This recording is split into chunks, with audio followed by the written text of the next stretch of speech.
Bonjour, vous avez l'air d'avoir hâte d'aller dans un centre éducatif francophone.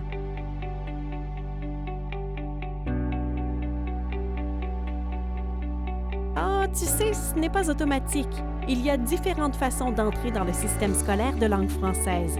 Même si ton service éducatif est situé dans une école de langue française, ça ne veut pas dire que tu pourras fréquenter cette école et étudier en français. Pour mieux comprendre, j'ai un jeu à vous proposer aujourd'hui. C'est bien d'apprendre en s'amusant. Voici l'origine de ce jeu. Il y a déjà 40 ans, le Canada a créé la Charte canadienne des droits et libertés. Dans la Charte, l'article 23 traite de l'instruction dans la langue de la minorité. Les francophones de la province peuvent recevoir l'enseignement dans leur langue maternelle et cela permet de protéger leur langue.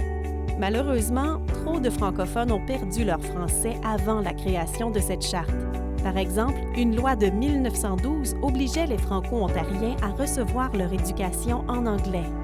Je vous explique quelles sont les règles du jeu de l'article 23. C'est facile.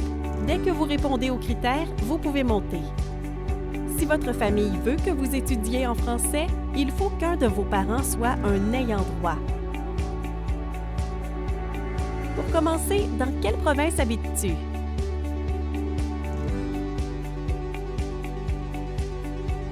Alors, vous êtes tous en Ontario où la langue de la minorité est le français. Donc, il faut être ayant droit pour envoyer son enfant dans une école de langue française. Allons voir quels sont les critères.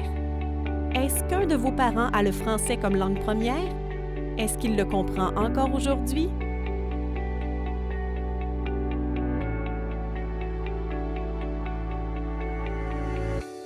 Est-ce que vous avez un de vos parents qui a fréquenté une école de langue française au Canada?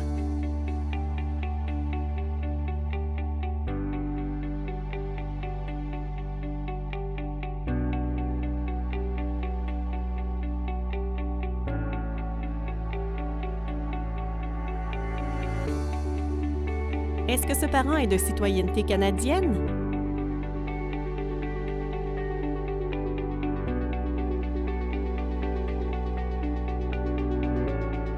Si tu n'as pas encore réussi à monter la pente, c'est que tes parents ne sont pas des ayants droit.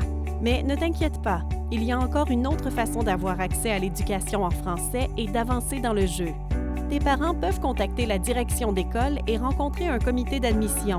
Celui-ci peut te permettre de t'inscrire à l'école de langue française. Donc, même si tes parents ne sont pas des ayants droit, le service éducatif en français peut être une excellente décision, car cela te donnera une bonne base linguistique et un avant-goût de la culture francophone. Les enfants inscrits dans une école de langue française reçoivent un droit constitutionnel, car ils deviennent eux-mêmes ayants droit. Ils pourront donc inscrire leurs enfants à leur tour. Quelques faits. Lorsqu'un enfant est admis par comité d'admission, il devient ayant droit ainsi que tous ses frères et sœurs. L'article 23 a pour but de protéger les langues officielles en contexte minoritaire, soit l'anglais au Québec et le français dans les autres provinces.